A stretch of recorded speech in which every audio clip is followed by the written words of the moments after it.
കൊട്ടിയൂർ വൈശാഖ മഹോത്സവത്തിലെ പ്രധാന ചടങ്ങായ നെയ്യാട്ടത്തിനുള്ള നെയ്യുമായി മട്ടന്നൂരിൽ നിന്നും വ്രതക്കാർ പുറപ്പെട്ടു. 21-ന് രാത്രിയിലാണ് നെയ്യാട്ടം. പ്രക്കൂഴം നാൾ മുതൽ തുടങ്ങിയ വ്രതാനുഷ്ഠാനങ്ങളും വേറെ വെപ്പും മഠങ്ങളിലെ താമസവും ചടങ്ങുകളും പൂർത്തിയാക്കിയാണ് അക്കരെ കൊട്ടിയൂർ ക്ഷേത്രത്തിലെ സ്വയംഭൂ വിഗ്രഹത്തിൽ അഭിഷേകം ചെയ്യാനുള്ള നെയ്ക്കുംഭങ്ങളുമായി മട്ടന്നൂർ മേഖലയിലെ നെയ്യമൃത സംഘങ്ങൾ കാൽനടയായി കൊട്ടിയൂരിലേക്ക് പുറപ്പെട്ടത്.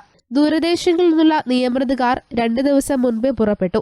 ഇന്ന് വൈകിട്ടോടെ എല്ലാവരും മണത്തടയിൽ എത്തിച്ചേരും. മണത്തട ചപ്പാരം ഭഗവതി ക്ഷേത്രത്തിൽ നെയ്ക്കുംഭങ്ങൾ സൂക്ഷിച്ച ശേഷം വിവിധ വീടുകളിൽ സംഘങ്ങൾ വിശ്രമിക്കും.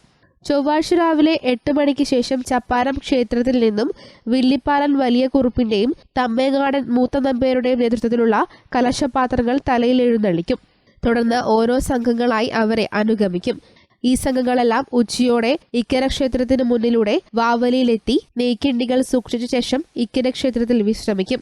ചൊവ്വാഴ്ച രാവിലെ പുറപ്പെടുന്ന സംഘങ്ങൾ വൈകിട്ടോടെ കൊട്ടിയൂരിലെത്തും. സന്ധ്യാസമയത്ത് ഇക്കരെ കൊട്ടിയൂരിൽ മുതിരേരിവാൾ എഴുന്നള്ളിച്ചെത്തും. തുടർന്ന് അക്കരെ കൊട്ടിയൂരിലേക്ക് ഓടയും തീയുമായി സ്ഥാനികർ പോകും. അതിനു പിറകിലായി വ്രതക്കാരും അക്കരെ കൊട്ടിയൂരിലേക്ക് പ്രവേശിക്കും. മണിത്തറയിൽ ചോതിവിളക്ക് തെളിയിക്കുന്നതോടെ ചടങ്ങുകൾക്ക് തുടക്കമാകും. News bureau, Mattannur.